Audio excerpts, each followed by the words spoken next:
आपल्याला कल्पना आहे, काल 26 नोव्हेंबर होता।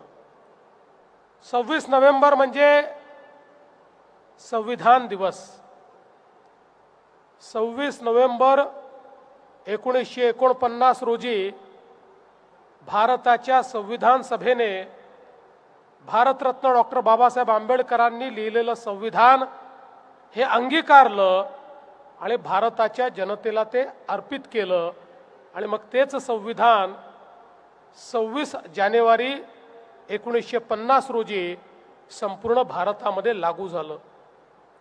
हे संविधान आणि हा संविधान दिवस याकरता महत्त्वाचा आहे की आज आपण सगळे लोक ज्या लोकशाहीची प्रक्रिया पार पाडण्याकरता या ठिकाणी एकत्रित आलो आहोत, ती लोकशाही याच संविधानाने आपल्याला बहाल केली। या संविधानाने आपल्यापैकी प्रत्येकाला एक मताचा अधिकार दिला। टाटा, बिर्ला, अडाणी, अंबानी यांनाही एक मत आणि जो गरीबातला गरीब आहे त्यालाही एक मत, अशा प्रकारचा एक समतायुक्त समाज निर्माण करण्याकरता आपल्या लोकशाहीची प्रक्रिया ही त्या ठिकाणी तयार करण्यात आली। आणि या लोकशाहीच्या प्रक्रियेने आपल्याकरता निर्णय घेण्याचा अधिकार आपल्याला दिला।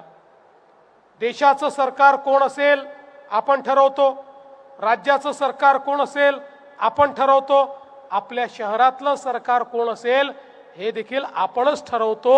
अशा प्रकारे आपल्या भाग्याचा आणि भवितव्याचा आणि आपल्या विकासाचा फैसला करण्याची जबाबदारी आणि तो अधिकार हा या संविधानाने आपल्याला दिला।